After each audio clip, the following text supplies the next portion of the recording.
Welcome back to another video.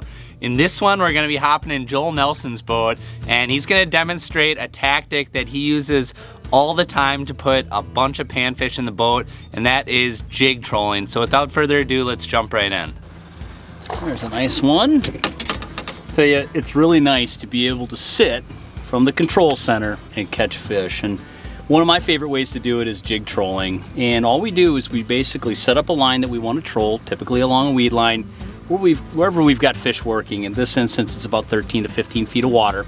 You tie on a jig, like this tungsten crappie king, and it's really amazing how well this technique works. And I've fished this all over the Midwest and beyond, and it's the real deal. It's absolutely wonderful for catching scattered fish, and even fish that are in pods. The really nice part about this technique is you just go ahead, you set up with either a 16th or an 1/8 ounce tungsten jig like this, one cast behind the boat, a little bit of slack, anywhere from 0.8 to 1.1, 1.2 miles per hour, and push along that break. And the nice part is that bait maintains a constant motion and stays at the same depth level. So crappies, bluegills, but especially crappies, are able to track it down, get right behind it, come up behind, and absolutely crush it, just like that. Ooh, this one's a little sporty. And I don't know, there's something about when you cast and reel, every time you reel, you impart a little bit of extra rod action that maybe isn't the best. And when you can keep it at a steady retrieve, that's a big gill. It actually works out really nice, like in this instance. That's a nice little gill, huh? It's a pretty fish. And versus reeling that fish in where your bait would be kind of jumping up and down, keeping it moving at a steady speed and a constant state of motion helps fish find this bait, overtake it, put it in their mouth, and eat it more easily. So it's why I've always been a fan of jig trolling. Next up, Joel is gonna break down a few of the key idiosyncrasies of this presentation, including what weights he likes to use and also how he likes to work the bait. There's a crappie. Now, anytime I'm jig trolling, I'd say probably 80% of the time I'm after crappies. And that's just a little guy, but I tell you, it's fun to pull jigs for crappies. And specifically, I love 16th ounce baits. Somewhere in there is really nice. 16th, 1/8 ounce if you can do it. But a lot of those baits tend to be too large. They tend to be a bigger profile. The hooks tend to be too big. But the really nice thing about this tungsten crappie king jig is that the jig itself is small, being tungsten, and the hook isn't too big either, so it's a great multi-species bait. Catch a lot of bluegills like we've been doing, catches plenty of crappies still, and is able to accept the plastic just like we've got on the back here too. So anytime I'm jig trolling, I love those two sizes, and I can more easily get away with it with the tungsten crappie king jig because of the density and the size of it. Now, you just saw me cast out. That's what I do. I tend to make just a single cast out back behind the boat, and I run the rod at the side, and every once in a while I give it just a little bit of a pop, but I'm not working it too hard because, again, I want that bait to move pretty consistently through the water column. I've got the bow mount down. I try to end up on a track where I think I'm going to be off the edge of a weed line.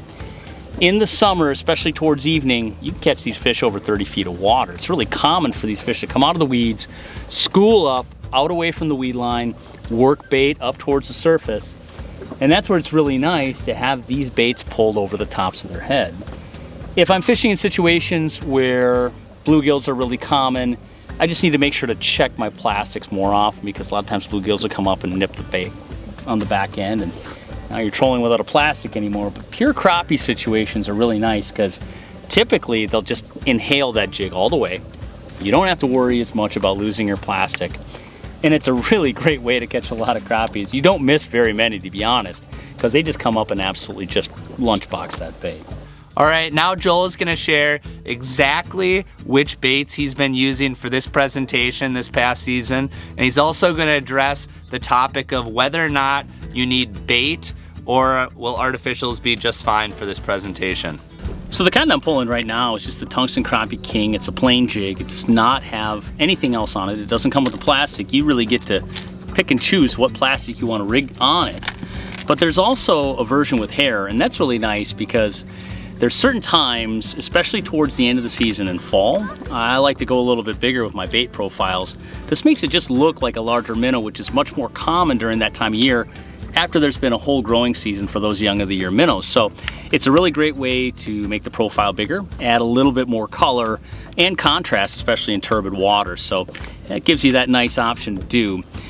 And as for tipping with anything but plastic, I've found it really unnecessary, and it's pretty interesting because you would think that you could tip a minnow on there, but when you do that, it just ends up making the bait run funny.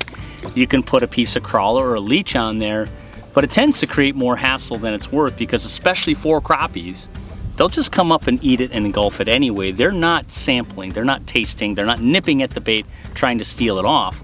They're simply coming up, identifying it as something to eat, and absolutely crushing it. So that's really my strategy when it comes to jig trolling and the types of baits I want to use. Dressed versus undressed, bait versus no bait.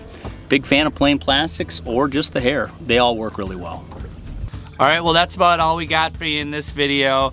Jig trolling is a super awesome presentation. If you're gonna be targeting panfish, whether it's sunfish, whether it's crappies, whether you're on weed lines, whether you're fishing over brush, or if you're fishing out in the basin early in the season, maybe for ice out crappies, jig trolling is a really effective tactic, so make sure to put it into your arsenal. And if you enjoyed this video and you learned something, make sure to hit that little red subscribe button down below, because we have a lot more awesome content coming in the future. And until then, we will see you in the next one.